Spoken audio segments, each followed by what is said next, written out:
Good morning students. अज असी अगला topic करांगे वो आ factors affecting EMF of a cell. किसी सैल की EMF जी वो काते डिपेंड करती है। सब तो पहला नेचर ऑफ इलैक्ट्रोड्स की नेचर के उत्ते। Second nature of electrolyte. ठीक है, किसी सैल के जिदा कल मैं दसिया कि दो इलैक्ट्रोड्स होंगे वा उन्होंने एक इलैक्ट्रोलाइटिक सोल्यूशन के जोड़ा वा डिप किया होंगे। दोनों की नेचर के उत्ते डिपेंड करता वा EMF ऑफ ए सैल। उस तो बाद फैक्टर्स अफेक्टिंग इंटरनल रेजिस्टेंस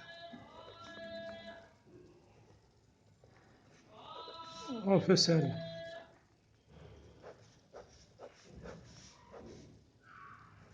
कि फैक्टर से डिपेंड करती है। सब तो पहला nature of electrolyte. Second area of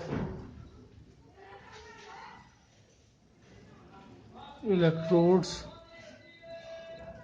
inside the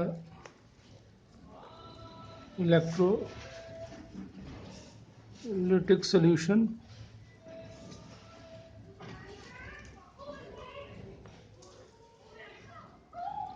तीसरा आ गया distance between the electrodes। Fourth is temperature of electrolyte।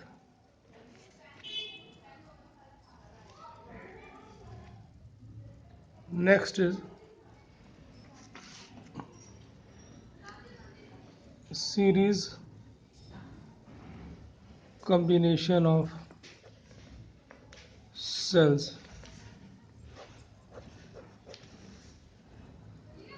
अगर बहुत सारे सैल्स एक दूसरे ना जुड़े हों से जिस तरह एक सैल है EMF E यदि internal resistance small r। Second cell है EMF E internal resistance small r so on. N cells ਨੂੰ ਅਸੀਂ अगर ਅਸੀਂ जोड़ दईए जिन्हों की EMF E है internal resistance small r series ਦੇ ਵਿੱਚ। ठीक है, इन्होंने सारे कंबीनेशन ਨੂੰ ਅਸੀਂ ਕਾਹਦੇ ਨਾਲ जोड़ दिता एक एक्सटर्नल रेजिस्टेंस ਦੇ ਨਾਲ। External resistance R। ये फर्स्ट सेल हो गया,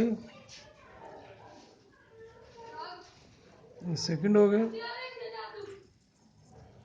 सो ऑन।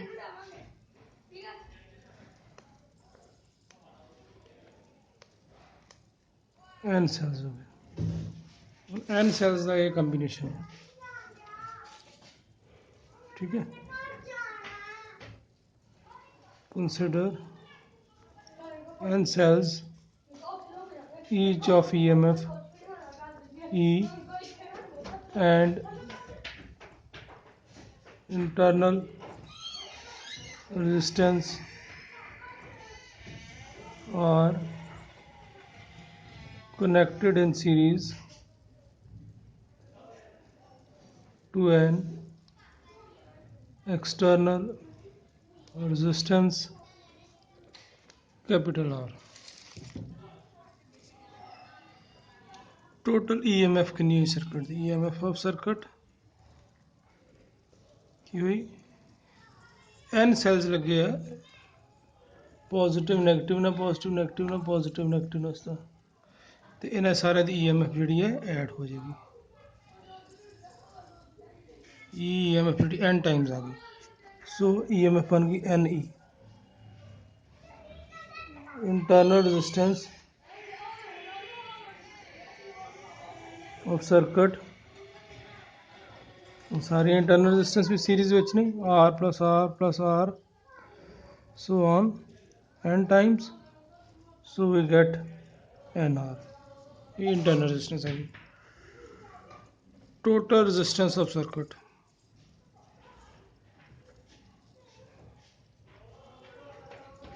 टोटल रेजिस्टेंस क्या आएगी, कैपिटल आर रेजिस्टेंस भी आएगी ना, total internal resistance N R, ये टोटल रेजिस्टेंस आएगी। टोटल ईएमएफ भी पता चल गई, टोटल इंटरनल रेजिस्टेंस भी चल गई। ये करके की करंट फ्लो करना शुरू कर दिंदा सर्किट दे विच। तो करंट जिहड़ा है किहदे इक्वल होएगा, current I is equal to total EMF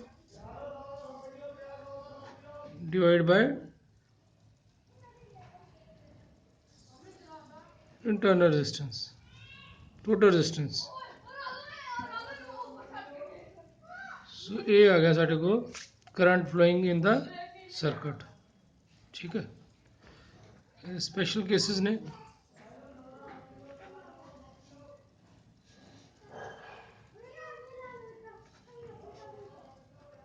if R is greater than small r, अगर एक्सटर्नल रेजिस्टेंस बहुत ज़्यादा है, then NR is neglected, therefore current कितना आ जाएगा, I equals to N E over R. मतलब एक सेल दी EMF E सी, एक्सटर्नल रेजिस्टेंस आ रहा एन टाइम्स हो गया करंट। ठीक है, therefore current become n times the current due to a single cell। second case की आइंदा है, if R is less than small r, then capital R is neglected,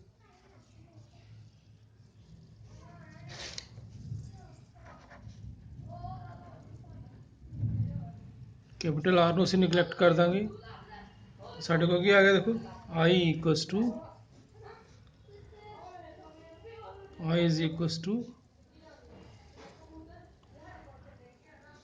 NE divided by n into small r, n into small r। So n और n cancel हो गया, आई के equal आए ना ई bye are. ठीक है, एक सेल दी EMF, एक सेल दी इंटरनल रेजिस्टेंस, इन्ने सारे लगाने का कोई फायदा नहीं। Therefore circuit is useless. मतलब अगर जी है एक्सटर्नल रेजिस्टेंस स्मॉल होए, इंटरनल ग्रेटर होए, उदों ज़्यादा सैल लगाने का फायदा नहीं, एक सैल का ही काम करता है। ठीक है, एक्सटर्नल रेजिस्टेंस जी है अगर ज़्यादा होए तो ही करंट जोड़ा उन्ने टाइम्स हो जाता। ठीक है, थैंक यू।